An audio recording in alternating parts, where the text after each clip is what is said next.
김진의 돌직구쇼에 오신 여러분 반갑습니다. 김진입니다. 전 오늘도 저희 돌직구쇼 오픈 스튜디오 앞에 나왔습니다.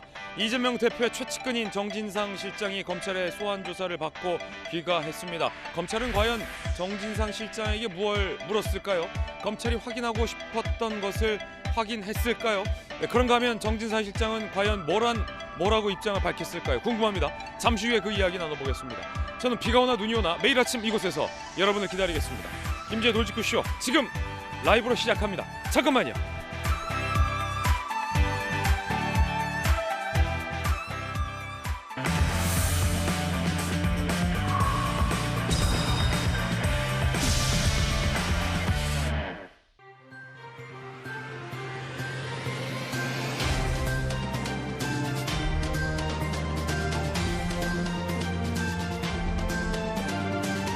신문 읽어주는 남자입니다. 민주당의 중진 의원인 이상민 의원에 이어 조응천 의원도 이재명 대표의 성남시장 재직 시절의 일을 왜 당이 나서서, 당 지도부가 나서서 이렇게 하느냐라고 공개적으로 불만을 토로했습니다.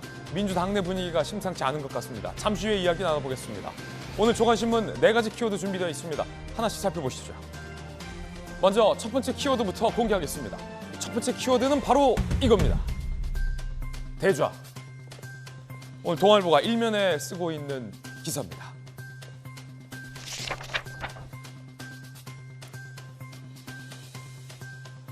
시진핑 주석과 정상회담을 한 윤석열 대통령. 북한 위협의 역할을 기대한다.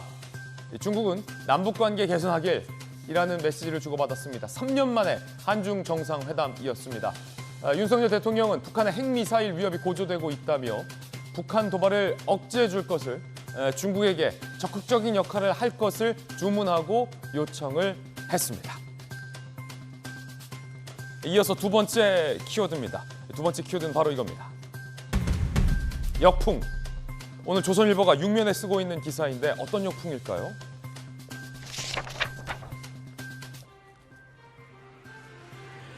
문재인 정부에서 임명한 송두환 인권위원장, 굉장히 유감이다. 민변조차 깊은 우려를 나타냈습니다. 친야 성향의 매체가 이태원 참사 희생자의 명단을 유가족의 동의 없이 일방적으로 공개한 데 대해서 진보 진영에서조차 비판의 목소리가 쏟아지고 있습니다. 전현희 권익위원장도 유족 뜻이 존중돼야 한다라고 뒤늦게 이야기를 내고 있지만 명단 공개를 제안했던 이재명 대표는 정작 침묵하고 있어서 민주당 내부에서도 수군대는 분위기입니다. 비판의 목소리가 많습니다. 잠시 후에 이야기 나눠보겠습니다. 어찌 보면 야권의 대표인 이재명 대표가 화두를 처음 꺼냈습니다. 희생자 명단 공개해야 한다. 그리고 친야 성향의 매체들이 이렇게 무책임하리만큼 명단을 공개했는데 이 대표의 침묵은 과연 어떤 의미일까요? 궁금합니다. 잠시 후에 이야기 나눠보겠습니다. 이어서 다음 키워드입니다. 세 번째 키워드는 이겁니다. 영장.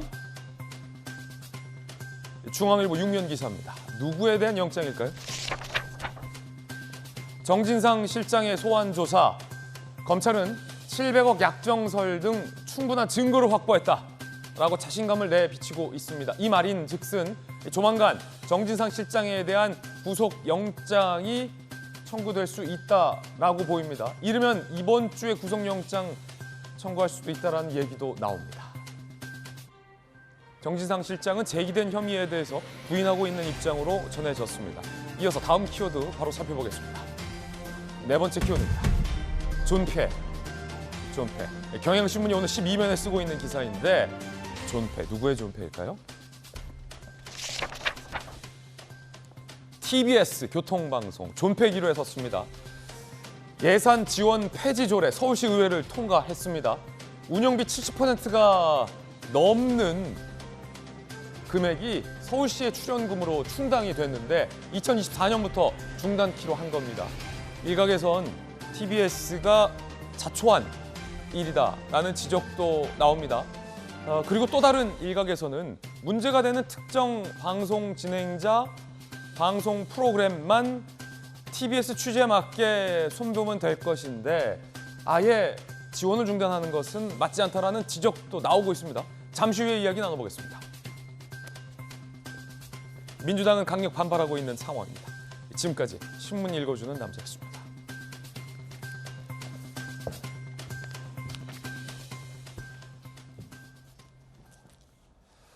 수요일 아침입니다. 오늘 함께하신 분들 소개해드리겠습니다. 민주당의 대표적인 청년 정치인입니다. 전용기 의원, 도직구쇼 좌장이자 서울시 부시장, 정무부시장을 역임한 김영주 의원 나오셨습니다. 국민의힘 법사위 스타 국회의원, 전주혜 비대위원, 그리고 법전 들고 나온 정혁진 대표 변호사 나오셨습니다. 어서 오세요. 반갑습니다. 이재명 대표의 최측근인 김용 부원장은 구속이 됐고 정진상 실장에 대한 검찰의 소환 조사가 어제 있었습니다. 수시간의 조사 끝에 정진상 실장에 대한 소환 조사는 마쳤습니다. 이르면 이번 주 내에 구속영장 청구할 수 있다. 이런 얘기도 나옵니다. 첫 번째 이야기, 바로 그 이야기입니다. 정진상 영장 초읽기. 검찰은 이번 소환을 통해서 무엇을 확인하고 싶었던 걸까요? 검찰 안팎에선 증거가 충분하다라는 이야기도 오늘 보도되고 있습니다. 정진상 실장의 검찰 소환 조사 그리고 귀가, 그 내용 함께 살펴보시죠. 뇌물수수 등 각종 혐의, 정치적 공동체, 관계, 이재명 대표에게 대장동 관련 보고 여부 14시간가량 집중조사를 마쳤습니다. 정진상 실장은 사실과 다르다며 적극 반박한 걸로 전해지고 있습니다. 검찰은 이번 주에 구속영장을 청구할 것으로 관측되고 있습니다. 검찰 관계자의 이야기에 살펴보면 동아일보 보도에 따르면 압수수색으로 유의미한 내용을 확인했다. 타협은 없다. 뭐 이런 워딩이 나왔습니다. 타협은 없다. 검찰이 굉장히 벼르고 별러서 조사를 하고 있다라는 분위기가 느껴집니다. 수사팀 개편 후 4개월간 보강수사 통해서 충분한 증거를 확보했다. 공판에서 인적 물적 증거를 제시하겠다. 이게 상당히 좀 의미심장해 보입니다. 인적 물적 증거를 다 확보했다라는 이야기로도 들립니다. 지금까지 민주당에서는 유동규 본부장 등의 진술만 있는 것이 아니냐, 증거가 없지 않냐라는 반박을 해왔습니다. 이에 대해서 조금 전에 봤던 검찰 관계자는 동아일보 기자와의 인터뷰에서 인적 물적 증거가 충분하다. 공판 과정에서, 재판 과정에서 제시할 거다라고까지 얘기를 한 겁니다. 판사 출신의 전주혜 의원님, 네. 이 대목이 참 심상치 않아 보이는데 어찌 보면 소환은 형식적인 걸 수도 있고 구속영장을 치기 전에 소위 관건은 증거일지인데 압수수색 등을 통해서 충분히 확보했다라는 건 굉장한 자신감으로도 보이는데 진술만 있는 걸로 보입니까? 아니면 충분한 물적 증거까지 검찰이 확보한 걸로 보이십니까? 물적 증거가 있으니까 자신감을 드러내는 것이라고 그렇습니까? 생각합니다. 예. 그리고 어제 14시간 이제 조사를 하고 귀가를 했는데 빠르면 오늘 구속영장 청구가 될 것이다. 지금 이런 보도도 나오고 있습니다. 예. 이제 그 여러 가지 혐의 중에서 1억 4천만 원 이제 뇌물 이제 받은 혐의도 있고요. 그 다음에 또 700억 원의 이런 대장동 이익을 좀 분배하기로 한 이러한 약정 여부도 있고, 또 위례신도시 공모 전에 이미 남욱 씨 등에게 이 사업자를 주기로 한 이러한 이제 세 가지 혐의가 이제 크게 있는데요. 제가 이제 지난주 방송 때도 좀 말씀을 드렸는데 뭐냐면 이게 요새는 형사소송법이 바뀌어가지고요. 검찰에서 제가 어떤 말을 하잖아요. 피의자로. 그랬는데 제가 법정에 가가지고, 그러니까 법원 재판에서 이 검찰 피의자 신문조서 내용 부인합니다. 이렇게 부동의를 해버리면 검찰에서 받은 피신을 증거로 제출을 검찰이 못해요. 그래요? 예. 그렇기 때문에 이 충분한 물적 증거가 있더라도 이 검찰 단계에서 이걸 이제 들이대면서 이런 거를 보면은 이게 유죄가 맞지 않냐, 이게 당신이 범행한 거 아니냐 이렇게 물어봐 버리면, 이러면 이제 여기에 대한 방어 전략, 오히려 패를 드러내는 그런 것이 되기 때문에. 그렇군요. 그렇기 때문에 요새는 그런 중요한 사건에서 특히 피의자가 부인하는 경우에는 이제 검찰이 스모킹건을 쥐고 있는 거죠. 스모킹건을 쥐고 오히려 핵심적인 증거는 딱 패를 쥐고, 가슴 한켠에 그리고 숨기고 그 법원 재판 과정에서 이제 내려고 한다. 이러니까 이제 물적 증거를 좀 예. 보지 못한 상태에서 조사를 받는 입장에서는 별게 없다 이렇게 얘기를 할 수 있습니다만, 그렇군요. 예, 이제 그게 아니다. 그래서 예. 검찰의 자신감은 그거는 다 이유 있는 자신감이다. 저는 네. 이제 그렇게 요새 보는 것이 합리적일 것 같아요. 예, 판사 출신의 전주혜 의원님의 의견이었습니다. 정혁진 변호사님, 네네. 만약에 이제 클라이언트가 변호를 의뢰해서 네. 검찰 소환 조사 갔다 왔는데 이게 별거 없더라. 그래서 딱 공판에 갔는데 예상치 못했던, 변호인 입장에서 예상치 못했던 스모킹 건이랄까요? 증거가 딱 나오면 그때는 어떻게 되는 겁니까? 그때는 일하기가 싫어지는 거죠. 변호사 입장에선 일하기가 싫어지고 네네. 내가 왜 이걸 변호를 하고 있나 막 그런 생각도 들어요. 왜냐하면 배신감을 느끼죠. 배신감을. 왜냐하면 클라이언트하고 그 피의자, 피고인하고 변호인하고 관계는 서로 비밀을 공유하는 관계예요. 예. 정치적 공동체는 아니지만 법률적 공동체라고. 법률적 공동체. 그런데 피의자가 나를 변호인으로 선임해 놓고서 이야기를 그러시는 분들이 가끔 있는데 그럼 제가 할 말이 없어지는 거예요. 그러면서 이제 확 떨어지면서 아 이거 그냥 포기할까 뭐 그런 생각, 형식적으로 할까 일단 그런 생각이 드는데 제가 봤을 때 정진상 실장 같은 경우에는 쉽지 않을 것 같아요. 어떤 게요? 그 전반적인 구도가 어. 왜냐하면 김용 씨 같은 경우에는 그 묵비권 계속 행사했다라고 제가 들었거든요. 근데 그럴 만해요. 김용 같은 경우에는 2015년 대장동 당시에 성남시 의원이었어요. 2010년부터 2018년까지. 그런데 정진상 실장 같은 경우에는 그때 무엇이었느냐? 정책실장이었거든요. 그다음에 제가 확인을 갖다가 해보니까 2014년부터 2016년까지 대장동 관련해가지고 성남시장 이재명 시장이 그 대장동 관련 문서에 네. 사인을 10번을 했어요.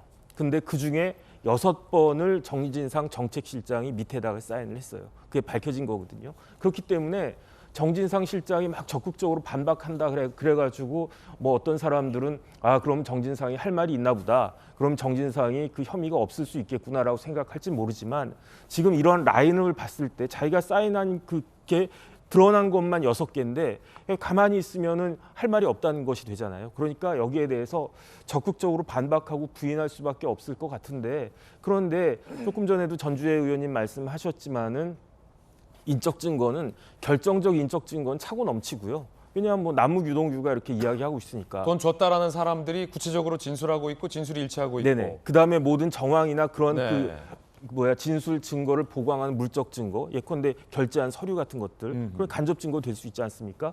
그런 것들이 차고 넘치기 때문에 그렇기 때문에 제가 봤을 때 정진상 실장 쉽지 않을 것 같고 구속영장을 청구하지 않는다면 그러면은 검찰이 존재할 이유가 없지 않는가? 그래서 저도 이제 전주혜 의원님 생각과 비슷하게 뭐 조만간 구속영장이 청구가 될 가능성이 되게 높다라고 판단이 됩니다. 그렇군요.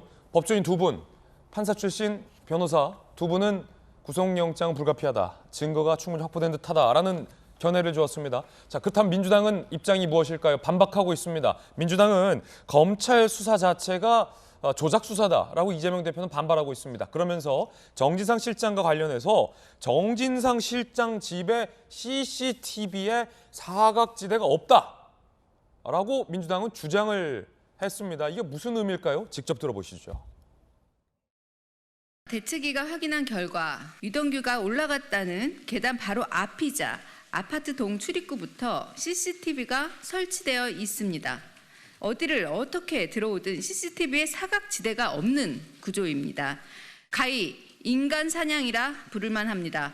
검찰 수사가 허술하기 짝이 없는 일방적 진술에 기초하고 있다는 반증입니다.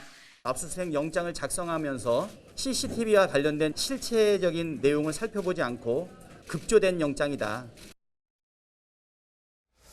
CCTV 사각지대 얘기를 합니다. 즉 민주당 의원들의 주장은 이 검찰 수사 내용 중에 CCTV의 사각지대에서 뭔가 돈 같은 게 전달된 게 아니냐라고 보고 있는데 민주당 의원들은 정진상 실장의 집에 CCTV 사각지대는 없다라고 지금 주장하고 있는 건데 전윤기 의원님이 구체적으로 어떤 내용입니까? 그러니까 유동규 씨의 증언에 대해서 지금 이 해당 내용들이 나온 건데요. 그러니까 유동규 씨가 돈을 전달하면서 내가 어떤 동선을 통해서 전달했다 이것을 얘기한 게 있습니다. 네. 그러니까 언론 보도에도 나왔는데 유동규 씨는 정진상 실장이나 김용 의원한테 그 돈을 전달할 때 나는 이 돈 전달하는 것에 증거를 남기지 않기 위해서 엘리베이터도 안 타고 계단을 통해서 집으로 올라갔고 거기서 돈을 전달했다 이렇게도 밝히고 있다고 언론 보도에 나왔거든요. 그러나 우리가 정진상 씨의 자택을 가보면 엘리베이터뿐만 아니고 그 계단을 올라가기 전에 출입구에도 CCTV가 있습니다.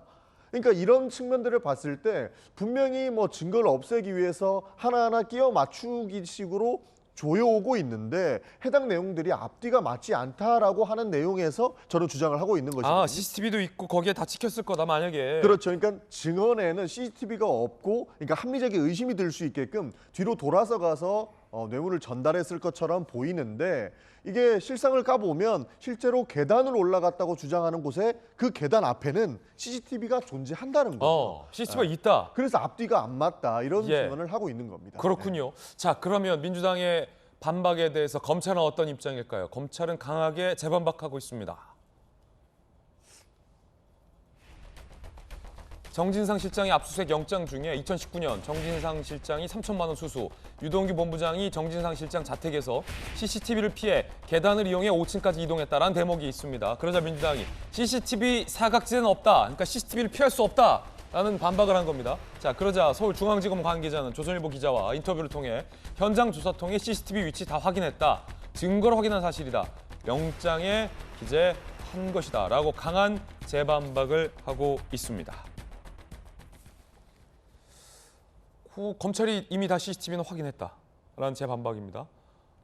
그러면 이 법정에서 결국은 이 CCTV가 사각지대가 존재하느냐 존재하지 않느냐, 유동규 씨가 이야기했던 그 계단으로 올라가서 5층에서 돈을 전달했던 장소가 어딘지에 대해서 검찰은 이미 특정하고 있다라는 얘기로도 들립니다. 자, 그런데 민주당 내에서 중진 의원인 이상민 의원에 이어 조홍천 의원도 공개적으로 당 지도부 정진상 실장에 대해서 비호하는 것에 대해서 불만을 표시했습니다. 조홍천 의원입니다. 이재명 대표가 성남시장, 경기도지사 때 있던 일인데 당이 왜 나서냐? 예를 들어 다른 당직자였다면 대선 후보 이전 건 당무와 관계없다라고 공개적으로 불만을 제기했습니다.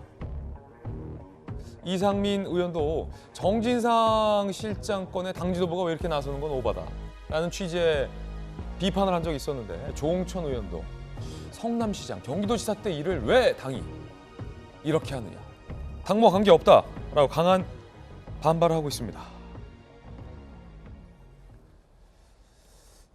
17대 민주당에서 또 국회의원을 하셨던 선배 국회의원으로서 김영주 의원께서 보시기에는 어떻습니까? 지금 이상민 의원에 이어 조홍천 의원의 지적인데요. 그래서 그런 입장들이 당에서 좀 갈리는 것 같아요. 노웅래 의원 같은 경우는 그럼에도 불구하고 김용이라든지 정진상 씨가 당내 인사로 되어 있지 않느냐. 이재명 대표도 어쨌든 구명할 수 있는 데까지 당이 신경을 쓰는 것이 기본적인 도리 아니겠냐. 이런 부분이고, 이제 그럼에도 불구하고 실제로 이 시점을 어느 시점까지 당이 커버해 줄 것이냐 하는 것은 사실은 대다수 많은 당원이나 또 국회의원들 입장에서 불만일 수 있을 것 같아요. 그러니까 당이 지나치게 모든 부분을 커버하려다가 그 중에 하나라도 큰 어떤 뭐 검찰이 얘기한 게 그대로 진실로 확정될 경우에 당이 미칠 수 있는 데미지가 너무 크다. 그렇기 때문에 일정 정도의 구분을 지어야 된다는 그 여론들이 아마 공식적으로 이렇게 다 올라올 수는 없지만 나름대로 이렇게 잠복해 있는 게 아닌가 그렇게 보여집니다. 예. 자, 그런가 하면 이 대장동 일당들이 어떻게 평당 단가를 책정했고, 이 성남시가 이 대장동 일당들이 책정한 평당 금액대로 결과적으로 시행을 해서 화천대유만 막대한 이익을 취하게 됐다라는 오늘 동아일보의 흥미로운 기사가 나왔습니다. 읽어보시면 좀 황당하기까지 합니다. 함께 보시죠. 분양가 낮춰잡고 비용은 부풀리고 대장동 일당의 계산. 성남 도계공의 도시개발공사죠. 성남시 산하의 대장동 사업 내부 보고서 보면 대장동 구역 아파트 택지 분양가 평당 937만 원에서 1,017만 원으로 평가를 했다는 겁니다. 정민용 씨가 작성을 주도했다라고 해요. 이 분양가에 근거해서 대장동 사업 예상 수익이 1,822억이다. 문제의 시발점이 여겼다는 거예요. 대장동 일당이 책정한 평당 낮은 저 단가대로만 성남시는 1,822억만 환수했다라는 겁니다. 그럼 나머지 그 4천억은 누가 가져갔을까? 보시면 결과적으로 화천대유가 챙겨가게 됐다. 즉 대장동 일당이 책정한 평당 단가대로만 분양이 됐고 나머지 초과 이익, 그러니까 1,822억만 성남시가 가져가고 초과 이익, 막대한 이익 4천억이잖아요. 이거는 화천대유가 가져가게 됐다라는 겁니다. 정혁진 변호사님. 네네.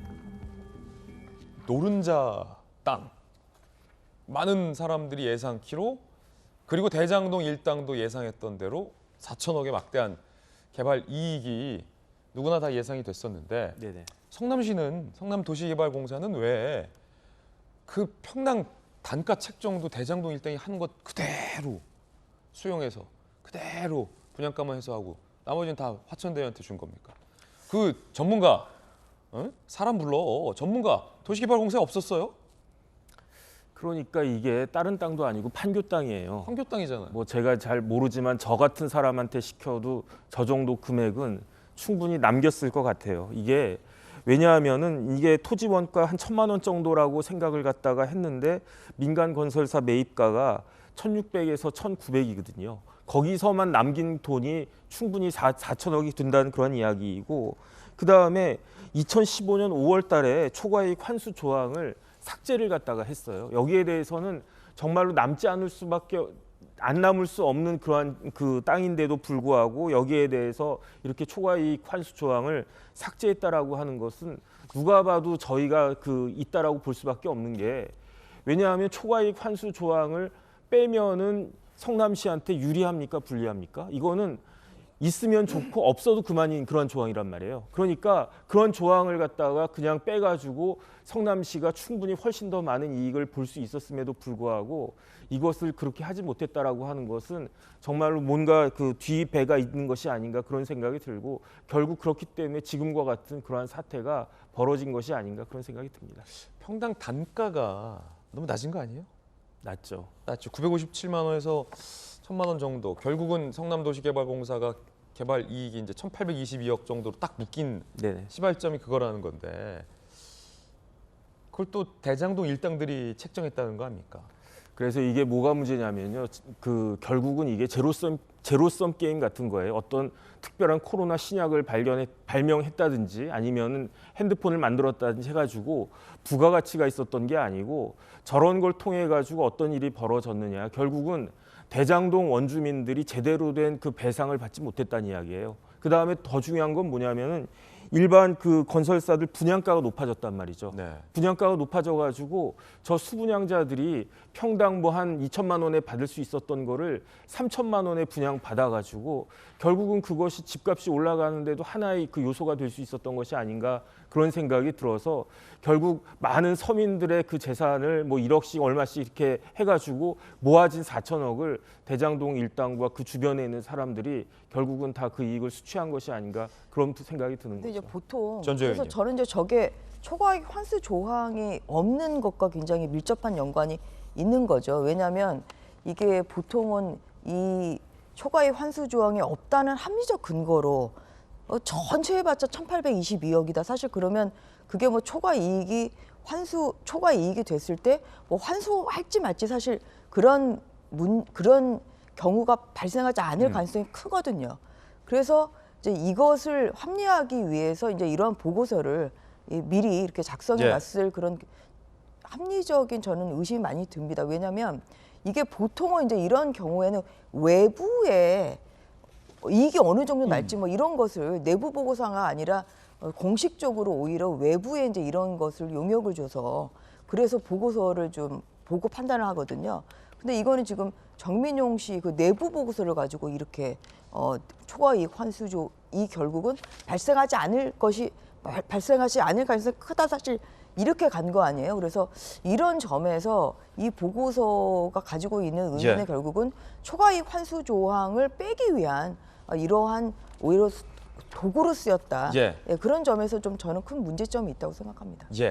자, 그런가 하면 지금부터 전해드릴 뉴스는 이 경기도와 쌍방울, 아태협에게 제기된 대북 송금 의혹과 관련된 3가지 흥미로운 보도들을 지금부터 소개해드리겠습니다. 먼저 첫 번째는 롤렉스 시계입니다. 롤렉스 시계.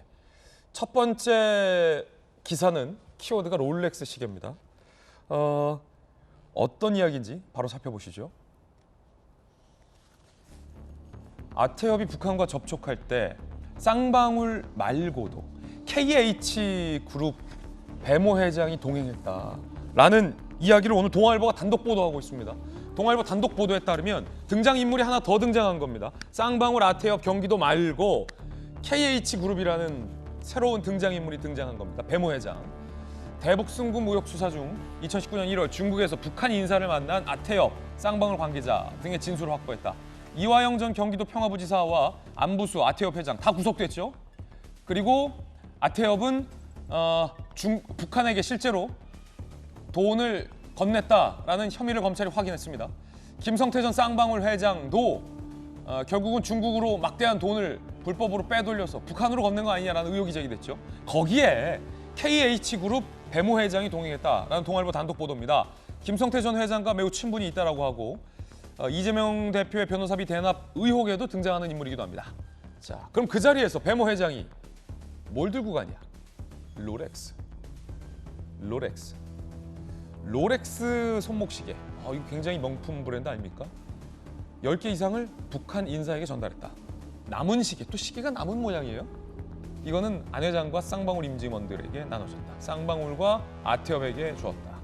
아태협 전 직원 A씨, 중국에서 돌아온 안 회장이, 아태협 회장이 갑자기 롤렉스 시계를 차고 다녔다라는 목격담. 몇 달 지나 수천만 원 받고 또 그걸 중고로 판 걸로 안다라는 보도까지 나와 있습니다. 김영주 의원님, 네. 갑자기 우리 회장님이 중국 갔다 오더니 롤렉스를 차고 나섰다. 그 직원들 눈에 롤렉스가 번쩍번쩍 떴다는 거예요.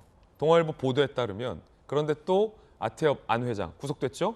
안모 회장은 그걸 또 중고로 어디 뭐 당근에 팔으셨나 수천만 원에 그걸 또 팔았다는 거예요. 근데 이 시계를 선물한 사람이 KH그룹 배모 회장인데 네. 그 배모 회장이 북한 인사에게 롤렉스도 건넸다.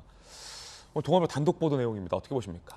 그래서 이제 쌍방울 그룹하고 그 KH 그룹들이 쌍용차 인수 과정에서 서로 굉장히 친밀하고 그 전부터 친밀했을 수도 있다고 보여집니다. KH 그룹은 원래는 조명 회사로부터 출발했는데 네네. 평창 알펜시아도 갖고 있고 그렇습니까? 하얏트 서울도 갖고 있는 아주 4조 원대 큰 그룹으로 인수합병을 계속 거듭하고 있는. 그래서 방금 얘기했습니다마는 변호사비 대납 의혹도 예. 같이 연관돼 있고 실제로 평창 알펜시아를 갖고 있다는 측면에서 강원도라든지 북한과의 관계라든지 이런 쪽에도 관심을 가질 수 있어서 아마 그런 의미에서의 뭐 롤렉스 시계를 수천만 원짜리 10개라 그러면 수억 대 되는 거 아니겠습니까? 수억 대 되는 거죠. 왜냐면 여기서 사서 예. 가져갔을 리는 없고 아마 중국에서나 외국에서 따로따로 구했을 가능성이 저는 높다고 이게 보여집니다. 대북 송금 의혹과 맞물리는 게 같이 그 자리에 갔었던 아태협 안 회장이 이 북한 인사에게 5억 7천만 원 이상을 전달했다라는 걸로 지금 구속돼 있지 않습니까? 네. 그래서 아마 그런 부분이 이제 결과적으로 이화영 부지사 역할, 또 김성태 회장의 역할, 안 회장의 역할, 그다음에 지금 배상윤 회장의 역할 이런 것들을 조직적으로 했는지 개별적으로 했는지 이런 부분도 관심의 대상이 되지 않을 수 없고요. 왜 그러한 롤렉스를 줬는지도 다소 더 지켜봐야 될 것 같고 다만 이제 그것을 다 준 것은 아니고 일부는 안 회장도 주고 서로 동지적 관계로 이렇게 같이 나눠 가졌다 그렇게 봐야 될 것 같습니다. 그렇군요. 김영주 의원님도 잘 아시겠지만 예로부터 이제 북한 측 고위 인사들이 롤렉스 시계를 좋아하지 않습니까? 롤렉스 시계뿐만 아니라 이제 처음에는 뭐 이런 거 싫습니다 하다가 롤렉스 시계를 주면 롤렉스 시계를 받고 그 다음에는 이제 왜 안 줍니까 이런 사람들이 북한 사람들입니다. 예. 그래서 기본적으로는 아마 그런 식의 관계를 갖기 시작하면 지속적으로 북한에 뭘 줘야만 되는 뭐 고급 양주, 뭐 시계 이런 것을 줘야 되고 북한 사람들은 아마 그런 것을 가고 자신도 가질 뿐만 아니라 상납을 하는 구조 그렇게 돼 있을 것 같고요. 실제적으로 남한에서 상당히 많은 선물들이 북한에 전시돼 있는 것도 있습니다. 그렇군요. 두 번째 기사는 이 아태업과 관련해서 제1동포 학교 후원금을 다른 데 썼다라는 의혹도 오늘 동아일보가 단독 취재하고 있습니다. 함께 보시죠. 만약 이 의혹이 사실이라면 이 돈은 어디에 쓴 걸까요? 2019년 3월 아태업 쌍방울 제1동포 단체 학생 한국 초청 행사를 기획합니다. 쌍방울이 아태업에게 제1동포 학교 후원금 명목으로 6천만 원을 건넸는데 아태업 안 회장 요청에 따라서 6천만 원을 한꺼번에 쌍방울이 지급했다라고 합니다. 그런데 이 돈을 어디에 썼을까? 동아일보가 취재한 직원들은 원래 매달 500만 원 지급해야 했지만 실제 지급된 건 한두 번뿐이다. 이후 학교에 후원금 낸 기록이 전혀 없다. 실제로 2019년 아태업 기부금품 지출 명세서 후원금 500만 원만 지급했다라고 기록이 돼 있습니다. 남은 5,500만 원은 어디에 쓰였는지 알 수가 없습니다. 그런데 대북 송금 의혹과 맞물려 오늘 동아일보는 이 제1동포 학교 후원금 또 공교롭게 쌍방울이 건넨 이 돈의 출처도 상당히 의심을 하고 있는 그런 상황입니다. 정혁진 변호사님은 어디에 보십니까? 일단 뭐 그 이야기를 갖다가 정리해 보면 제1동포 학교를 후원한다라고 하면서 6천만 원을 받았다는 거잖아요. 그런데 이제 이 6천만 원을 원래는 쌍방울이 한 달에 500만 원씩 12번을 주면 6천만 원이 된단 말이죠. 그러니까 아마 쌍방울은 아태업한테 매달 500만 원씩 1년 동안 지원하겠다 이렇게 했던 것 같아요. 그런데 안 회장이 아니다, 그냥 6천만 원 일시불로 줘라 해가지고 6천만 원을 받았다는 거죠. 그런데 실질적으로 안 회장이 그 아태업한테 아태업이 받은 이 돈으로 제1동포 학교 후원을 한 것은 딱 한 번 500만 원에 불과하고 나머지는 다 자기가 썼다라고 하는 것 같은데 특히 어디에다 썼느냐? 딸 명의 계좌로 보냈다라고 하니까 이거는 개인적인 용도로 뭐 시계를 샀든지 뭘 샀든지 그런 것으로 썼지 않았을까 하는 생각이 들고요. 추정이군요. 네, 추정이고 그다음에 더 중요한 것은 뭐냐면은 안 회장이 그 대북 송금 했다라고 의혹을 받고 있지 않습니까? 이게 외환관리법 위반이란 말이죠. 그런데 이 외환관리법 위반이 단순히 우리나라만의 그런 문제가 아니고 북한 제재, 북한 생션과도 관련이 있는 것이기 때문에 이것이 굉장히 그 위험한 일이 될 수가 있고 거기에다가 업무상 횡령이 이렇게 6천에서 500뺀 5,500만 원이 아니라 아태업의 내부 자금 10억이 넘어가는 막대한 자금도 횡령했다라고 하는데 그런데 이런 부분들이 다 밝혀져야 되겠죠. 그런데 이렇게 큰 돈이 그냥 단순히 자기 자신의 어떠한 사적인 이용을 위해서 사적인 용도를 위해서 이것이 횡령된 것인가 아니면 다른 누구에게 전달되는 창구로서 이게 횡령이 된 것인가 이런 부분들이 아주 이제 밝혀져야 될 일이 아닌가 싶습니다. 예, 첫 번째 이야기 전해드렸습니다. 자, 이번엔 저희가 준비한 두 번째 이야기 시작하겠습니다. 유족들의 동의도 받지 않고 유족들이 싫다는데 이태원 참사 희생자들의 이름, 명단을 함부로 공개하는 건 어떤 행위일까요? 많은 전문가들은 이것 또한 유가족들에 대한 폭력이다라는 지적이 나오고 있습니다. 그런데 민주당 일각에서는 온라인 추모 공간을 만들겠다라고 또 이야기를 해서 유족들이 반발을 하고 있다고 해요. 그 이야기 지금 시작하겠습니다. 실명 공개의 역풍. 실명을 공개하자라는 첫 제안을 했던 이재명 대표는 침묵을 하고 있다라는 보도도 조금 전 소개해드린 바 있습니다. 자, 민주당 일각에서는 온라인 추모 공간을 만들겠다라고 나섰습니다. 이야기 들어보시죠.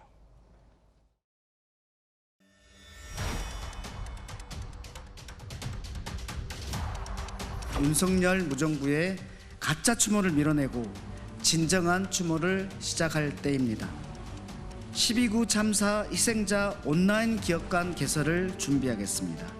이름을 가리고 어디다가 추모하는지도 모르는 그런 상태로 지금까지 추모를 하거나 장례를 치른 적이 있습니까?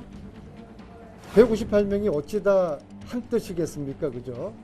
실명 공개를 원치 않은 분들은 땡땡땡으로 하고 실명 공개를 동의하는 유족은 실명을 밝히면 되는 것이죠.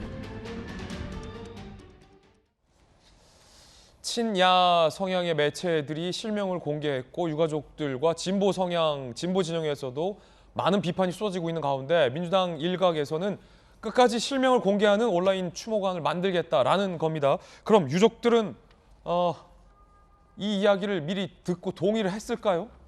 유족들 입장입니다. 동의 없었다. 유족 A씨 들은 바 없다. 최소한 유족 찾아와 동의 구해야 다른 목적의 추모를 이용하려는 건 아닌지 걱정된다. 유족 B씨 특정 정당이 온라인 추모관 개설을 결정하고 실명을 공개하자 말자 하는 건 누가 봐도 정치적 목적이다라고 유족들은 동의 없었다라고 반발하고 있습니다. 명단 공개에 분노까지 했어요. 유족 C씨 이름 알아야 추모한다 하는데 누가 우리 애 이름 불러달라고 했냐. 이게 사실 가장 부모님 마음 아니겠습니까? 누가 우리 애 이름 불러달라고 했냐고요. 누가 우리 애 이름 공개하라고 했냐고요. 이게 이 문제의 본질인데 자꾸 그 본질이 왜곡되는 것 같아 안타깝습니다. 친구 몇 명과 회사 말고는 안 알렸는데 제3자가 마음대로 말이 되느냐. 유족 D씨 딸이 잃고 정신없이 지내는 와중 어떻게 조치 취해야 할지 모르겠다라는 반발도 나오고 있습니다.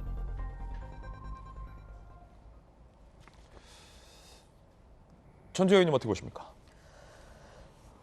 저는 굉장히 분노감이 많이 치미네요. 저걸 보니까. 왜냐하면 지금 이틀 전에 그 뭐 민들레라는 그 매체에서 희생자들의 지금 명단을 그냥 공개를 해버려가지고 사회적인 비판을 많이 받고 있잖아요.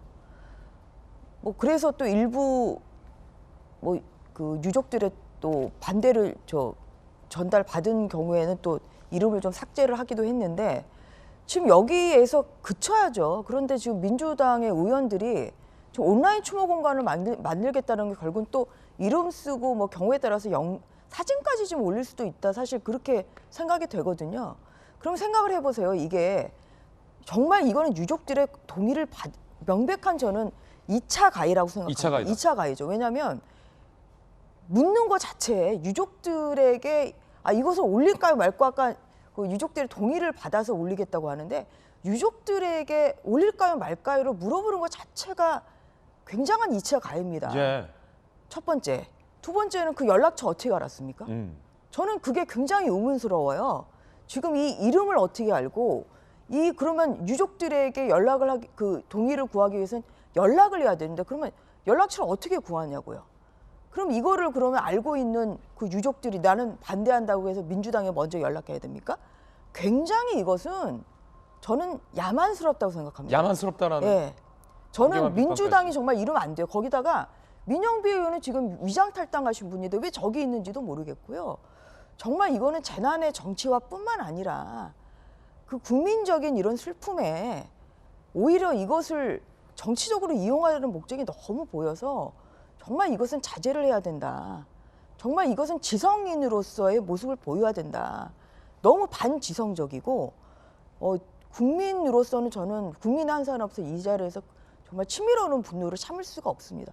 어떻게 이럴 수가 있는지 지금 유족들이 싫다고 하는데도 어떻게 이럴 수가 있는지 이것은 어떠한 저는 그 법적인 정말 제재를 할 수 있다고 하면 이것은 법적인 제재를 충분히 취할 수 있는 것이라고 생각을 하고 있습니다. 그래서 민주당에서 이런 움직임을 지금 보이고 있을 때 오히려 민주당 대표가 지금 가만히 있어요.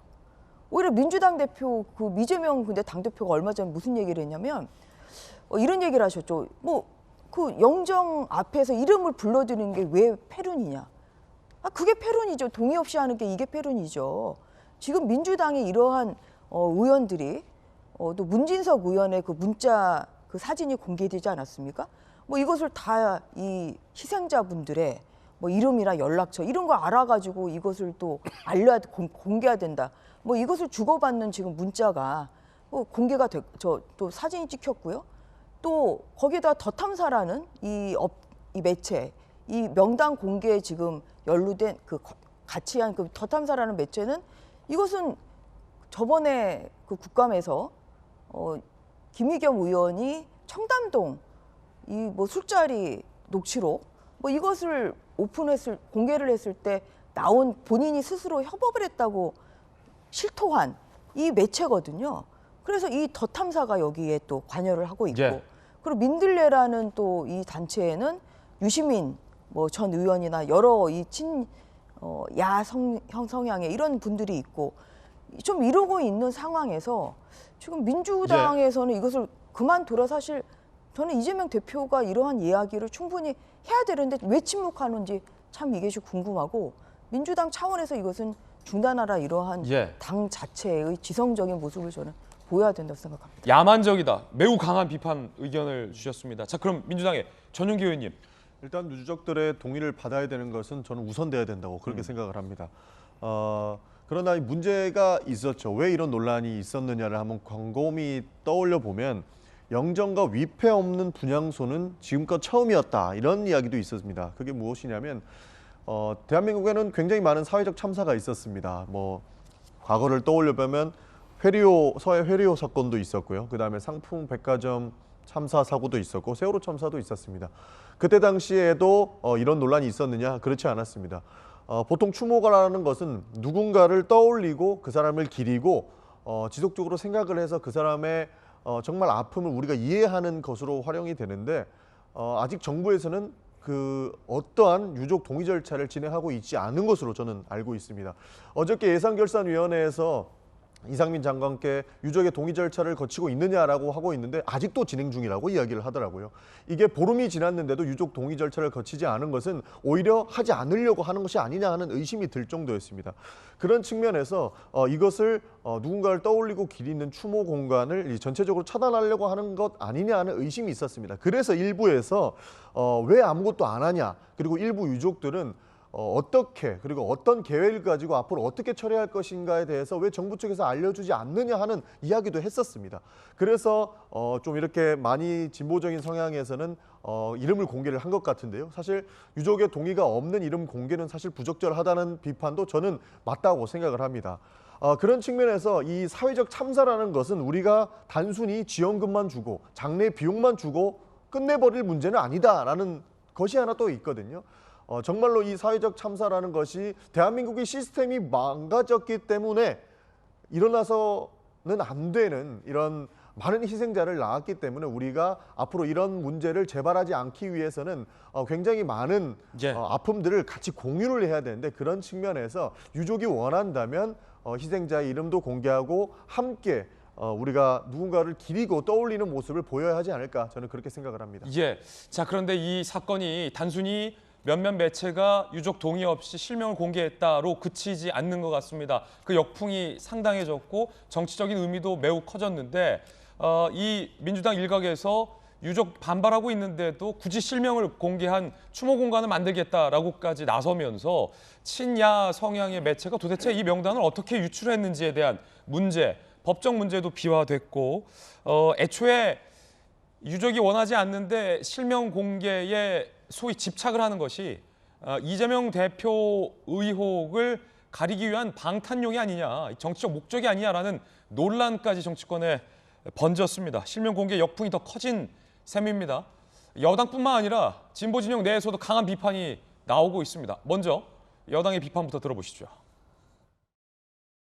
이러한 폐륜의 1차적인 목적은 이재명 대표를 지키는 것입니다.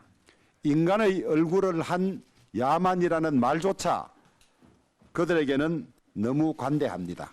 유가족의 동의도 없이 이름을 공개하고 길거리로 뛰쳐나가 할당된 목표를 채우는 서명운동이 진정한 추모입니까? 추모를 빙자한 계획된 정권 전복 운동입니다. 안타까운 젊은이들의 희생을 범죄 혐의자 이재명 구하기에 이용하지 마시기 바랍니다. 그 배후에는 더불어민주당과 이재명 대표 측의 관여가 있다는 의혹을 지울 수 없습니다. 여당뿐만 아닙니다. 조정훈 시대전환 대표, 이정미 정의당 대표 등도 강하게 비판했습니다. 정의당 입장 어제 소개해드렸고 조정훈 시대전환 대표 입장 살펴보시죠. 이재명 대표를 강하게 비판했습니다. 이재명 대표님, 희생자 명단 공개 이제야 적성이 풀리십니까? 죽음의 정치 이제 그만하시죠. 라며 시대전환의 조정훈 대표는 강하게 이재명 대표를 비판했습니다. 죽음의 정치 그만하라 라며 이재명 대표를 비판했습니다. 문재인 정부 때 임명한 송두한 국가인권위원장도 유가족 동의 없는 명단 유출은 매우 유감스럽다라는 입장을 냈습니다. 들어보시겠습니다. 어제 이 명단을 공개한 것에 대해서 어떻게 생각하십니까? 저는 매우 유감스럽게 생각을 하고요. 피해자 가족들의 입장을 배려하지 않은 채 명단이 공개됐다. 하는 점이 가장 문제라고 생각을 하고요. 언제나 피해자 중심주의라고 하는 원칙에 입각해서 생각을 해야 된다고 생각합니다. 공개한 매체 더 탐사, 민들레 이 두 개의 매체인데 여기를 인권위 차원에서 고발해야 되는 거 아닙니까? 인권위 업무 범위는 사실은 직접 조사를 할 그 범위에 속하지는 않고요. 저희 이제 법률 해석상 아마 다른 어떤 주체에 의해서 고발이 당연히 이루어질 것으로 예상이 되고 또 그건 가능합니다. 특정 성향 매체들이 명단을 공개한 뒤에 떡볶이 먹방을 해서 이 희생자들을 희롱하고 희화화시킨 거 아니냐라는 지적도 나옵니다. 굉장히 부적절하다는 지적인데 그 장면 보시죠. 떡볶이 먹방입니다. 사회적인 참사를 개인의 불행으로 변질 왜곡시키면서 국가의 책임, 정부의 책임을 은폐하려고 했었던 윤석열 정권에 대해서 민들레와 더 탐사가 용기 있는 진실을 세상에 알렸고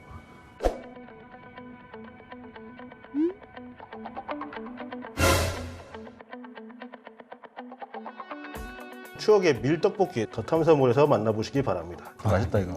예. 달짝지근하네. 제가 맛을 보장합니다. 이거 아주 맛있는 떡볶이네요. 네. 하나만 더 먹고 맛있는데 진짜 되게 맛있어요. 맛있어 먹게 되는 되게 맛있어요. 참고 있어요.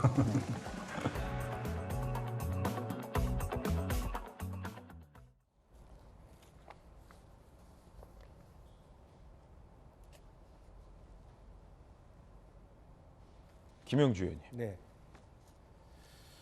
글쎄요, 지금 이분들이 방송을 하면서 어떤 정신을 가지고 어떤 생각을 가지고 방송에 임하는지 저 화면으로 보아서는 도대체 이해할 수가 없습니다. 만약 정말 희생자들의 명복을 기리는 그런 의미가 있다면 조금 더 저런 떡볶이 먹방 같은 것들을 내놔야 되느냐 하는 것에 대해서 상당히 아쉬운 부분이고요. 또 그 민주당의 이재명 대표도 자기가 얘기했을 때 유가족들이 동의하는 한이라는 말을 붙였다면 최소한 그런 것을 자기 아이의 이름을 밝히고자 하는 왜 밝히는데 국가가 막느냐라는 목소리를 낸 그 유가족을 한 사람이라도 찾아냈어야 돼요. 그것이 최소한의 말하자면 그 희생자들을 공개하는 범위이고 그 사람이 한 사람이든 두 사람이든 자기가 그런 주장을 하는 근거입니다. 예. 그런 부분에 대한 노력 없이 일반화된 저런 그야말로 민들레 더 탐사 이런 쪽의 이야기 일방적인 주장들을 언제까지 민주당이 받아야 될지 그게 정상적인 이재명 대표의 판단이 옳은 것인지 그까지도 제가 의심 들게 되는 그런 부분이거든요. 그래서 앞으로 최소한 민주당이 최소한 서명운동까지 하려고 그러면 기본적으로 유가족의 동의를 얻는 사람 한 사람이라도 데리고 와서 그 주장을 해야 된다는 측면이 있고 또 하나는 유가족의 명단 공개가 중요한 게 아니잖아요. 예. 왜 우리 국가 시스템 상에서 이와 같은 참사가 일어났고 이 참사를 어떻게 과학적으로 규명하며 향후 이런 것들이 재발되지 않도록 하는데 더 총력을 다해서 당이 가야죠.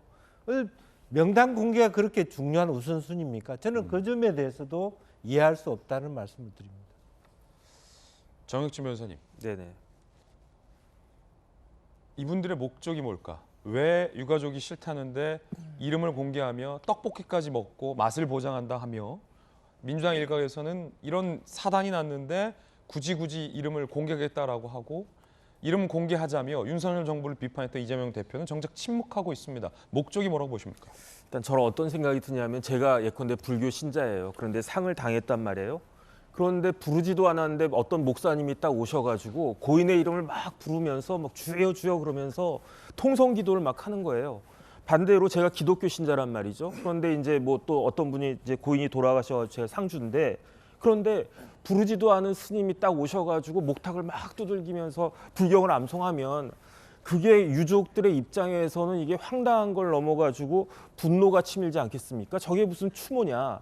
그렇다라고 하면 뭔가가 의도가 있는 것이 아닌가. 저 목사님이나 저 스님이나 뭔가 의도가 있기 때문에 우리 그 상가 장례식장에 온 것이 아닌가. 그런 생각이 드는데 제가 봤을 때 그 의도는 떡볶이네요.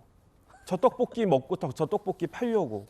그래서 북한식으로 이야기하면 저분들은 정말로 목구멍으로 저 떡볶이가 넘어가나 저는 그 생각이 들고요. 제가 들어가 봤어요. 더 탐사몰.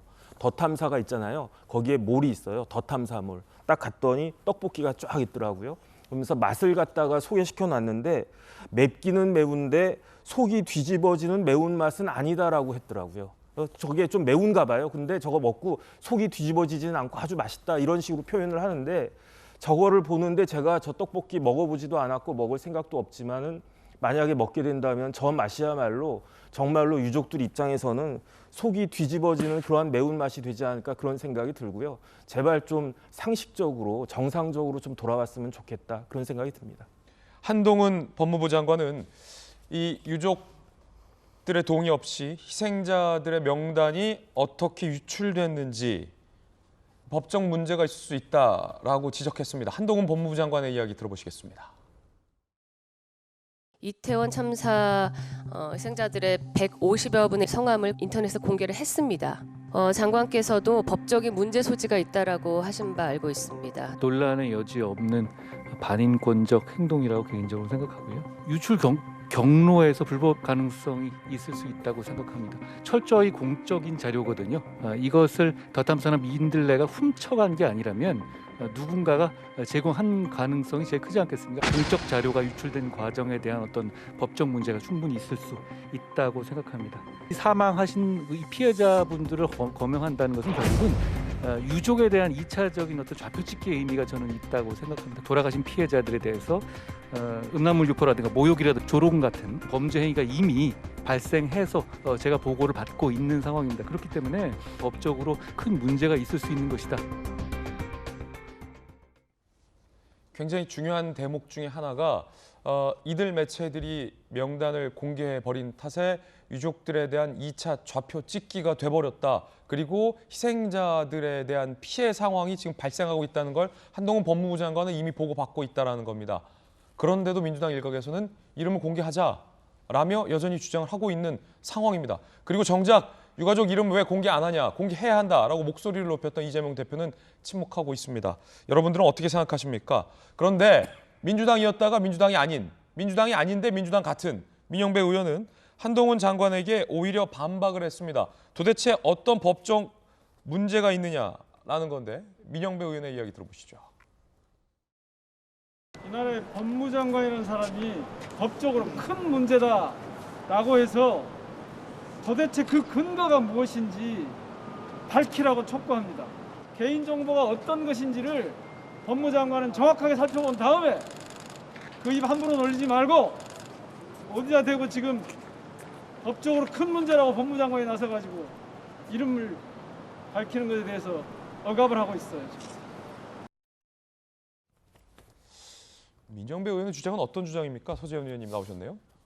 그러니까 지금 앞서 말씀드린 전용기 의원도 그 명단 공개의 취지에 대해서는 국민들이 다 동의하시는 부분인데 이시 문제가 유족의 동의가 없이 이렇게 유출이 되다 보니까 이제 법적인 문제까지 비화되는 게 문제거든요. 그래서 저는 아쉬운 점은 그 취지에 맞게 2차, 3차 유족의 동의를 받고 더 이제 확인하고 조심스럽게 그 취지에 맞게 시행하면 되는데 이 부분이 이제 생략되거나 혹시 아니 관가되다 보니까 이런 논쟁이 있었고 저도 한동훈 법무부 장관의 그 취지는 알겠어요. 그러나 지금 이 유출이 된 것인지 아니면 유족에게 일부 동의가 안 된 것인지 모르기 때문에 저는 법무부 장관이라면 이런 사실관계를 정확히는 알 수는 없지만 명단이 어떤 그 공개되는 과정 속에서 법적인 절차에 문제점이 발생된다면 거기에 대해서 조사를 하고 법무부 장관으로서 법적 책임을 끝까지 묻겠다 정도가 저는 기본적인 설명이었는데 이 과정 취지 없이 범죄 행위다. 그리고 누군가에게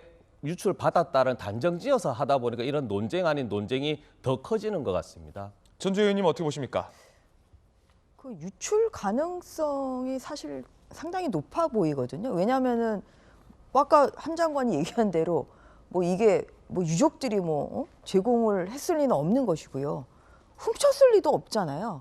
그럼 이건 어딘가로부터 더 탐사와 민들레가 받았다는 얘긴데, 그러면 이걸 뭐 탐문해서 이렇게 할 수는 없는 것이고, 결국은 이 희생자분들에 대해서 이런 정보들이 뭐 이런 공적 기관들이 다 이것은 관리하고 있을 수밖에 없거든요. 그래서 이제 그렇게 공적인 기관에서 만약에 유출이 됐다고 하면 이것은 뭐 심각한 이런 범법 행위죠.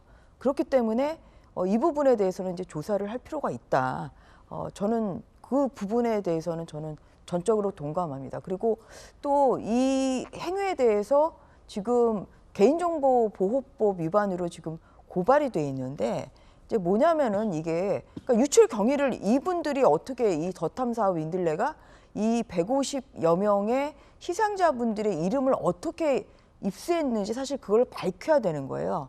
그래서 그 과정에서 뭐 고인들에 대한 뭐 이러한 뭐 그 이름 그 정보는 이것은 개인정보보호법의 대상은 아니라고 하지만 유족을 통해서 뭐 이러한 것을 또 그 과정에서 유족들의 개인정보까지 만약에 이렇게 유출이 됐다 하면 이것은 개인정보보호법의 그 위반이 되는 거거든요. 그래서 그런 면에서 저는 이 지금 정말 위선적인 뭐 이러한 추모 행위 자체에도 사회적 비난이 많지만, 정말 요새 굉장히 국민들이 개인정보가 다른 데로 나가는 것에 대해서 굉장히 민감하시거든요. 그래서 그러한 면에서 이 명단이 어떻게 유출 경위는 저는 이것은 밝혀야 되는 부분이 분명히 있다고 생각합니다. 예, 명단이 공개된 탓에 외국 정부도 우리 정부에 항의하는 상황이 발생했습니다. 아시다시피 이번 참사의 희생자 중 외국인들도 포함되어 있습니다.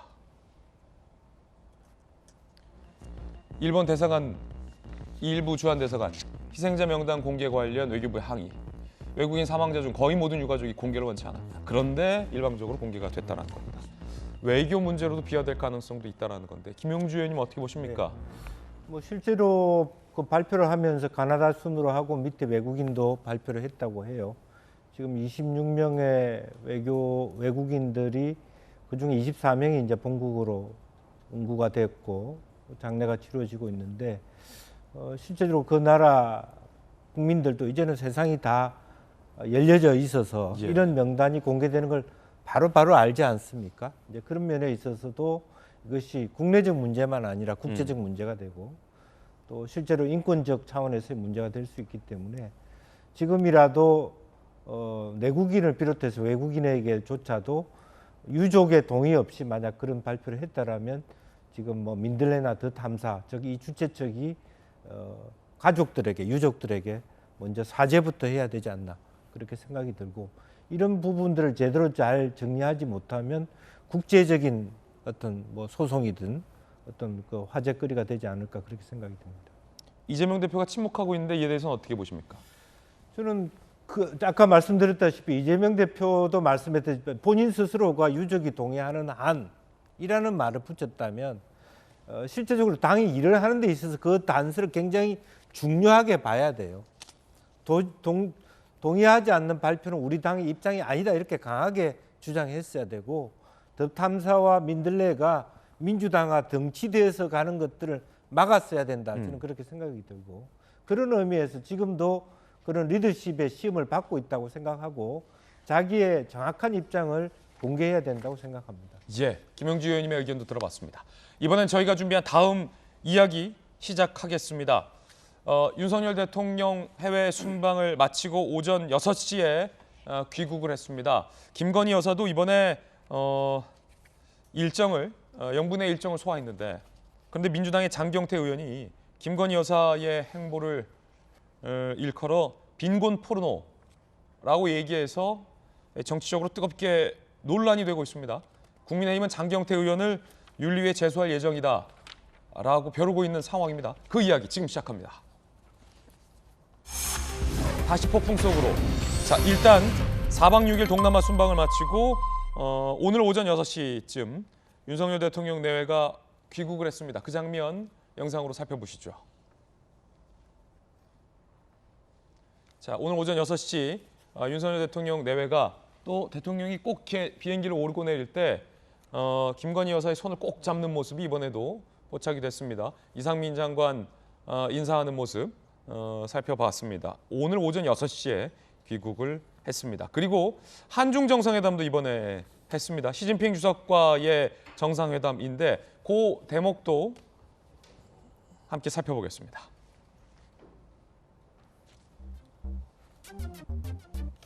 방중희망 역제안을 하기도 했습니다. 장경태 의원이 김건희 여사에 대해서 빈곤 포르노라는 용어를 써서 논란이 되고 있습니다. 들어보겠습니다. 또 외교 참사가 발생했습니다.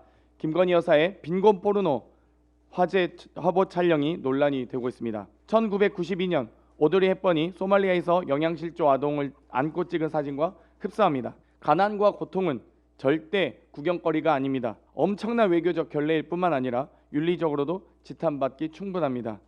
이 포르노그래피 오브 퍼버티라고 해서요. 대한적십자사 홈페이지에도 있는 내용이고요. 이상하게 막 오해하시는 분들이 있는데 그런 용어가 아니라는 점 말씀드리겠고요.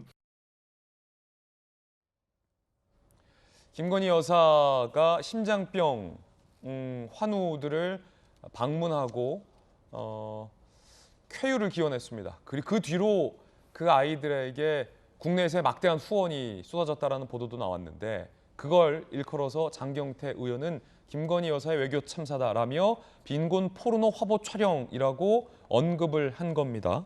국민의힘의 주호영 원내대표에 강하게 비판을 했는데 주 원내대표 이야기 들어보겠습니다.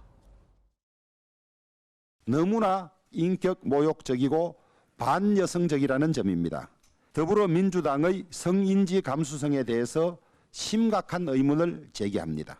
장경태 의원은 모든 여성들과 국민들에게 공식적으로 사과하기 바랍니다. 장경태 의원과 윤리특위에 제소하거나 그럴 가능성.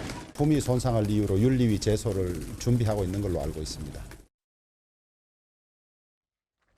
자, 장경태 의원은 뭐 이상한 용어 아니다라고 반박하고 있다고는 하지만 논란은 상당히 커 보입니다. 정익진 변호사님 어떻게 보이십니까? 일단 뭐 외교 참사라고 그랬는데 어떻게 야당은 툭하면 참사라는 표현을 이렇게 막 쓰는지, 더군다나 지금 이태원에 저렇게 많은 분들이 희생을 당했는데 그런데 또 이렇게 참사라는 표현을 갖다 쓰면은 어떡하자는 건지 그런 생각이 들고요. 그다음에 김건희 여사라고 뭐 타지마할이든 뭐 저기 뭐 시엠립이든 앙코르와트든 가고 싶지 않겠습니까? 그래도 한 번 더 생각해가지고 아 여기 프놈펜에 우리 한국 사람이 하는 병원이 있고 거기에 이제 환자들 있고 하니까 한번 찾아가가지고 해야지. 그 다음에 오드리 헵번 따라하는 게 그게 뭐 어떻습니까? 좋은 거 하면은 따라하는 것도 괜찮은 거죠. 그 다음에 이제 제가 봤을 때는 장경태 의원이 사람이 너무 싫은 것 같아요. 김건희 여사가 너무 싫은 것 같아요. 그래서 어떤 사람이 싫으면 모든 게 다 싫은 거예요. 그냥 밥 먹는 것도 싫고 저 사람은 잠자는 것도 싫고 걷는 것도 싫고 앉아 있는 것도 싫고. 그런데 그렇게 사람을 싫어하다 보면 결국은 누가 손해냐? 본인한테 그 해악이 다 따라오거든요. 그 다음에 다른 걸 다 떠나가지고 빈곤 포르노가 뭡니까? 퍼버티 그 포르노그래피가 뭡니까? 더군다나 이제 우리나라 영부인한테 참 뭐 그런 걸 갖다 좋아하시는지는 제가 잘 모르겠지만은 장경태 그 의원이 의도도 안 좋고 표현도 안 좋고 그러면서 본인의 수준을 폭로한 것이 아닌가 저는 그런 생각이 들어가지고 이 부분에 대해서는 더 시간 늦기 전에 빨리 그 사과를 갖다 하시는 것이 본인 신상에도 유익하지 않을까 하는 생각이 듭니다. 서지현 전 부대변인. 네, 저도 개인적으로 처음에 이제 저 단어를 듣고 아, 큰일 났구나 생각했었는데 저도 사실 좀 부끄럽지만 최근에 저 용어를 알아서 시사상식으로 빈곤을 이용한 용어 자체입니다. 즉 우리가 계속 정치권에서 얘기했던 뭐 내로남불이라고 해서 갑자기 나는 불륜을 저지르지 않았는데 모독했다고 하진 않잖아요. 그만큼 가난을 이용한 그에 대한 문제점을 지적한 것인데 저것을 반여성적이라는 표현으로 해서 공격하는 것은 잘못된 것 같고 장경태 의원이나 야당에서 이제 어떻게 보면 그 비난하는 포인트는 앙코르와트라는 G20 정상 배우자 프로그램이 있는데 그 프로그램은 참여하지 않고 비공개 일정이라고 하면서 사진은 공개해버렸다. 그리고 계속 앞서 말씀드렸지만 그 개인정보에 대한 어떤 배려에 대한 관점이었는데 저 이제 그 심장 질환이 있는 아이의 얼굴과 실명과 나이를 다 공개해 버렸어요. 그러면 저는 좀 대통령실에서 조그만 배려가 있다면 좀 뒷모습 아이를 하고 뒷모습을 좀 한다거나 아니면 김건희 여사가 그 병원에 들어가는 모습 정도로 해서 어떤 자연스러운 연출을 하게 했다면, 그리고 더 나아가서는 배우자 프로그램에 참여해서 이런 사정이 있으니까 G20 정상 배우자 모두가 기부를 한다든지 아니면 거기 함께 가서 좀 도와주자라는 이런 좀 더 세련된 대통령실이나 어떤 배우자실의 정책이 있었다면 이런 빌미가 되지 않았을 텐데, 어떤 단어 하나로 이게 윤리위에 제소한다라는 거는 저는 이거는 조금 잘못 나갔지 않았나 싶습니다. 전주현 의원님. 저는 충분히 윤리위에 제소할 만큼 그렇게 문제 있는 발언이라고 생각합니다. 막말이죠, 막말. 그리고 이 빈곤 포르노라는 거는 결국은 굉장히 안 좋은 의미잖아요. 뭔가를 이용해서, 빈곤을 이용해서 결국은 뭐 그 모금을 가장하는 이런 여러 가지 나쁜 그런 그 의미로 쓰이는 것이기 때문에 좀 이런 것을 어떻게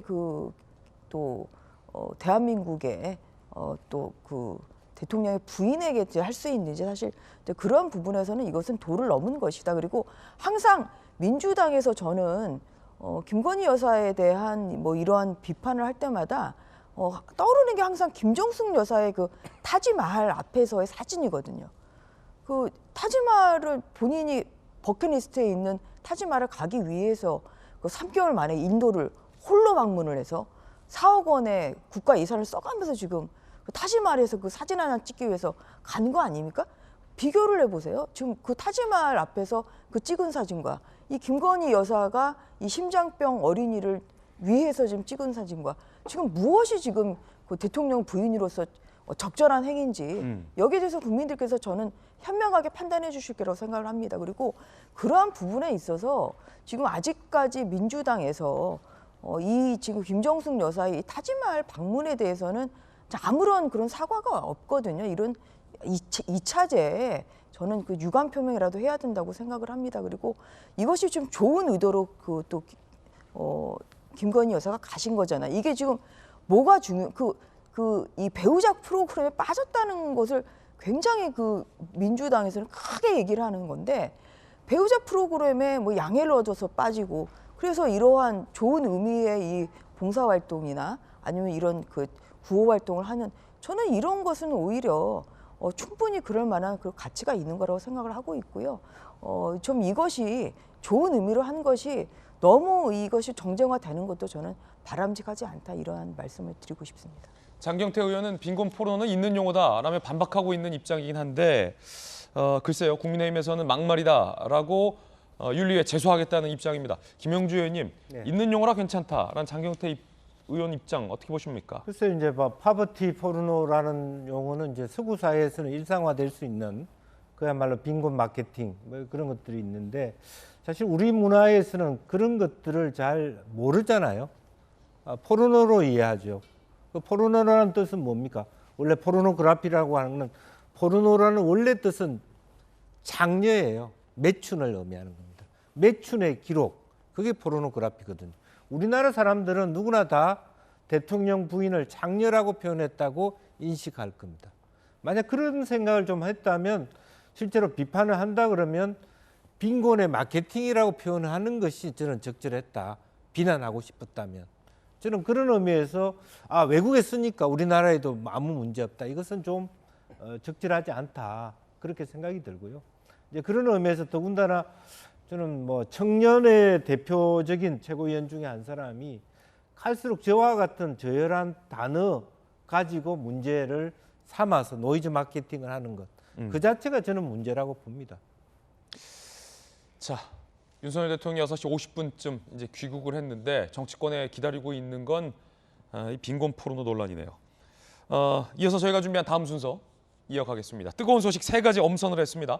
첫 번째 소식부터 하나씩 살펴보죠. TBS입니다. 논란의 TBS를 지원 중단해주는 조례안이 서울시를 통과했습니다. 사실상 TBS가 존폐기로 했었다라는 지적 나옵니다. 영상으로 만나보시죠. 조례안의 발의 목적이 TBS의 기능 정상화가 아닌 특정 정치 세력 입맛에 맞지 않는 방송을 편성하는 재단에 대한 지원을 끊는 것이라는 것을 그동안 많은 시민들이 TBS의 그 불공정 편파 방송에 대해서 고통을 받아왔습니다.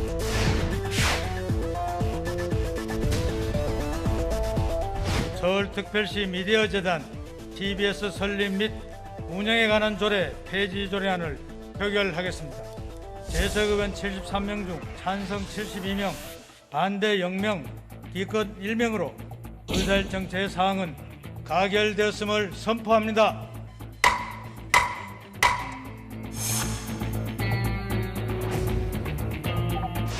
32년의 역사인 TBS가 고작 조례 폐지안 한 장으로 사라지는 그런 시대를 우리가 살고 있습니다. 참으로 암담합니다.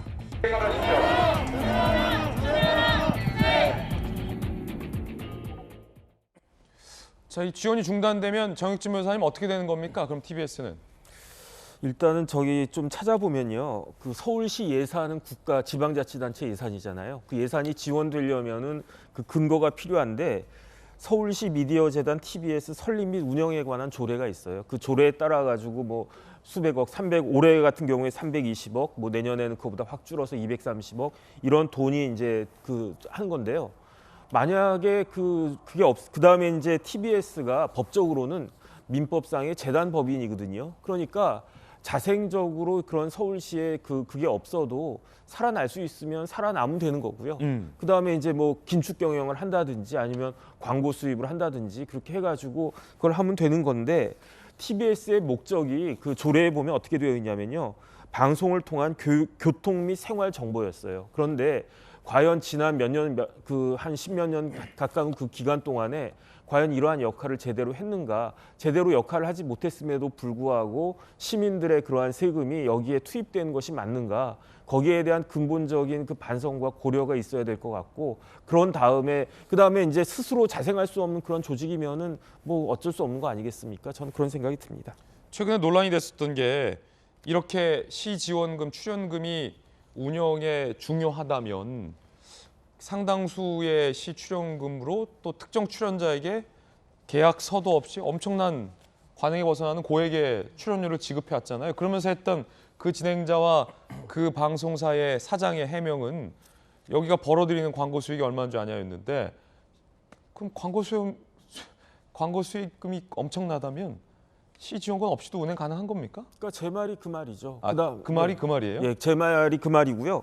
그다음에 이제 보면은 그 이사장 대표 감사를 시장이 임명하도록 되어 있어요. 그런데 지금 이강택 대표께서 사임했다라고 그러니까 아마 새로운 그 대표를 시장이 임명할 것 같은데 그 새로운 시장과 함께 뭐 아주 뼈를 깎는 그러한 그 자세로 열심히 잘 하면은, 그래서 시민들로부터 그 지지를 얻고 호응을 얻게 되면은 방송 그 광고가 수입 같은 것들이 많아지게 되면은 자생할 수 있는 것이 아닌가 그 생각이 듭니다. 자, 이에 대해서 여야의 입장은 갈렸습니다. 권성동 의원과 고민정 의원 입장 준비되어 있습니다. 먼저 권성동 의원은 교통방송이 아니라 고통방송이었다. 환영이다. 고민정 의원은 특정 방송이 마음에 안 든다고 지원조례 폐지에 TBS에 사망 선고를 내린 거다. 군사 독재 시절이다라고 민주당은 반발했습니다. 서지현 부대변인 어떻게 보십니까? 네, 저도 개인적으로는 고민정 의원의 의견에 동의를 하는 것이요. 최근에 이제 언론이 어떻게 보면 뭐 의도를 가지고 했을 수도 있습니다. 그리고 실수를 했을 수도 있는데 전용기 배제 MBC 사례를 보듯이 이 언론이 마음에 안 든다고 해서 어떤 예산이라든지 본인의 가진 권력의 위치로 그것을 교정하려고 하다 보면 이게 언론 자유를 침해할 수 있는 소지가 다분히 있는 것이거든요. TBS 자체도 교통방송이라는 그 취지에 맞지 않다면 김어준 씨가 만약에 편향됐다고 판단된다면 거기에 대한 문제를 제기하고 더 나가서는 그러면 거기에 편성에 지금 뭐 국민의 뭐 김재원 의원이라든지 하태경 의원들이 출연하지 않습니까? 거기에 대해서 균형 있게 하고 사회자도 중앙으로 해서 진행을 잘해달라는 지적을 하면 되는 것이지, 이것을 예산을 깎아서 이걸 없애버리면 그럼 어떻게 보면 비유는 그렇지만 국회의원 중에 국회의원 역할을 못하면 국회 해산하자고 하는 것과 저는 똑같은 논리다. 그래서 이거는 진행자나 프로그램에 문제점이 있으면 그걸 지적해야 되는 것이지 그걸 예산을 가지고 그거는 갑의 행포기 때문에 저는 언론 자유를 넘어서 이런 행태가 자꾸 반복되면 이게 대한민국 늘 얘기하는 그 자유의 어떤 그 단어가 퇴색된다는 우려가 심히 있습니다. 예, 전재 의원님은요? 그 TBS가 근데 교통방송으로서의 제 기능을 사실 상실한 지가 오래됐죠. 이제 이러다 보니까 지금 이거와 같은 이런 그 폐지, 그러니까 예산 지원 폐지까지 된 것입니다. 그리고 뭐 이게 예산 지원이 안 된다고 해서 이것이 뭐 당장 뭐 TBS가 문을 닫는 건 아니고요. TBS 그 서울시의 예산이 전체 예산의 한 TBS 그 예산의 70% 정도 되고 나머지 30%가 있기 때문에 좀 이런 것을 잘 좀 활용을 해서 교통방송으로서의 이러한 역할을 충분히 저는 할 수 있다고 생각합니다. 그리고 지금 그 김어준의 뉴스공장에 대한 저희 그 국정감사에서도 매년 그 부분에 대해서 뭐 계약서가 있냐, 그 다음에 얼마를 지급하냐. 사실 TBS가 그 동안에 굉장히 그런 그 서울시의 지원을 받으면서도 그런 또 제출해야 될 그러한 부분에 있어서는 굉장히 불성실하게 했죠. 이제 그런 것이 쌓이고 쌓이다 보니까 이러한 조례안까지 지금 통과가 됐는데요. TBS가 교통방송으로서의 설립 목적과 설립 취지에 맞게 그렇게 또 돌아가서 좀 그렇게 또 살리는 또 TBS를 유지하려는 그런 좀 뼈를 깎는 그 노력이 필요한 시점이라고 저는 생각하고 이 폐지는 굉장히 저는 적절하다고 생각합니다. 예, 여야 두 분의 의견도 전해드렸습니다. 뜨거운 소식 함께하고 있습니다. 두 번째 소식입니다. 윤석열 대통령 내외와 또 승무원들, 기자들 100여 명이 탑승한 전용기가 추락하길 기원했던 사제들. 성공의 사제는 사제 신분이 박탈됐고 천주교는 입장 정리가 필요하다라며 시간을 끌었는데 결국 천주교도 논란의 신부를 정직 조치시켰다고 합니다.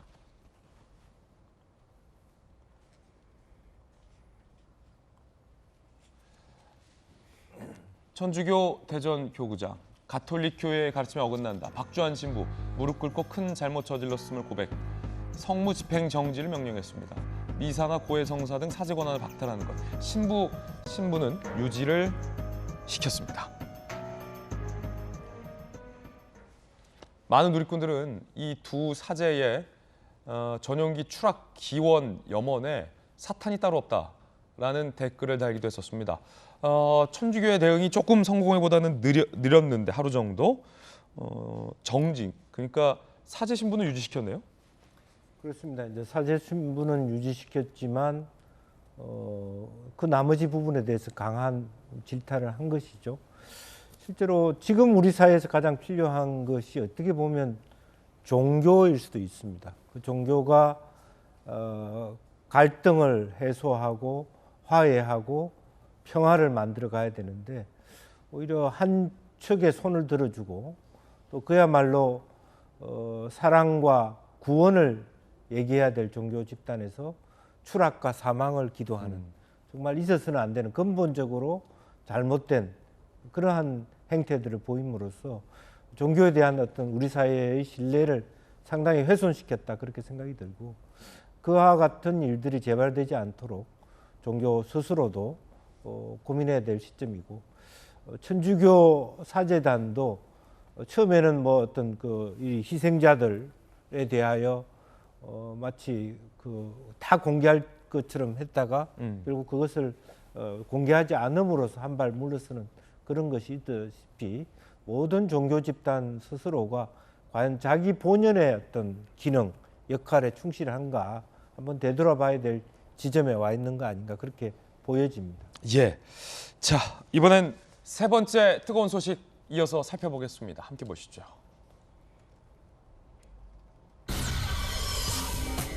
고 박원순 시장입니다. 인권위에 이어서 법원도 박원순 시장 유가족들이 제기했던 것을 기각을 하고 박원순 시장의 성희롱을 법원도 인정을 했습니다. 내용 살펴보시죠. 국가인권위원회는 지난해 직권조사 결과를 발표했습니다. 박원순 전 시장이 부적절한 사진, 메시지, 이모티콘을 보내거나 손 만진 것, 성희롱으로 봐야 한다라는 겁니다. 이에 대해서 고 박 시장의 부인인 강난희 씨가 피해자가 여성이 사랑해요 라고 메시지를 보내지 않았냐 라며 인권위의 결정을 취소해달라는 소송을 제기한 바 있습니다. 1심 재판부, 박원순 성희롱 인정한 인권위 결정은 정당하다. 피해자 진술의 신빙성, 사랑해요, 꿈에 만나요 등 보낸 건 상황 회피 위한 수동적 표현이었다. 즉 박원순 고 시장은 성희롱을 했다라고 인정을 한 겁니다. 정혁진 변호사님, 뭐 어떻게 보십니까? 일단 인권위가 직권 조사를 한 거예요. 직권 조사를 했는데 성희롱 사실이 존재한다라는 거죠. 구체적으로 이야기하면 뭐 별로 하고 싶진 않지만 부적절한 문자, 사진, 이모티콘 같은 것들이 전송됐다. 언제? 그냥 일반 그 대낮이 아니고 야심한 밤에. 그다음에 이제 박원순 전 시장이 피해자에 대해서 신체적으로 터치를 갖다 했다. 이런 것들은 사실은 성희롱이라고 충분히 볼 만한 것이거든요. 그런데 만약에 피해자가 아니다, 내가 박 시장님 존경했고 또 사모하는 마음을 가지고 있었다라고 그렇게 진술을 갖다 하면 모르겠는데 그게 아니었던 거죠. 그런데 이제 그 박 시장 측에서 강난희 여사가 뭐 이러이러한 이야기도 하지 않았느냐 그렇게 이야기를 했지만 법원에서는 그것을 전혀 받아들이지 않고 인권위의 결정이 맞다라고 해가지고 다시 한번 박원순 전 시장의 성희롱이 있었다라고 하는 것을 확인시켜준 판결이었다라고 판단이 됩니다. 예, 자 박원순 시장 유족 측 변호인의 이야기도 준비되어 있는데 한번 들어보시죠. 판단한 이유의 세세적인 부분들은 저희가 동의하기가 사실 상당히 어렵습니다. 유족 측과 잘 상의해서 그 1심 재판부가 판단한 부분에 대해서 어떤 점이 부당한지 잘 밝혀보도록 노력하겠습니다. 자, 조금 사실 언급하는 것 자체가 좀 불편한 이야기이긴 합니다. 엄연히 여성 피해자가 네. 있기 때문에 그 고 박 시장과의 보냈던 이 여성 피해자의 문자 메시지를 근거로 이게 어떻게 성희롱이냐라는 내용에 대해서 법원이 아니다, 성희롱 맞다라고 확인을 시켜준 거잖아요. 네. 전조 의원님. 저는 이러한 소송 제기 자체가 또 피해자에 대한 2차 가해라고 생각을 합니다. 물론 유족으로서는 이런 사실을 믿고 싶지는 않겠죠. 뭐 그러한 것은 또 일부 제가 또 이해를 할 수는 있겠습니다만 그래도 이 박원순 전 시장의 공적인 지위에 있던 분이었잖아요. 그래서 그렇다고 하면 유족도 거기에 맞는 좀 행동을 하시면 좋겠다. 지금 이 그 피해자인 이 서울시 공무원은 제가 알기로는 복직해서 지금 서울시에서 일하고 있는 걸로 알고 있거든요. 그런데 이러한 기사나 또한 이러한 재판 과정에서 사실 또 정신적인 고통을 당할 수밖에 없죠. 그래서 지금 이것 자체가 피해자에 대한 정말 진정한 좀 용서를 구하는 것이 아니기 때문에 저는 항소는 좀 안 했으면 좋겠다 하는 좀 그런 말씀을 드리고 싶습니다. 예.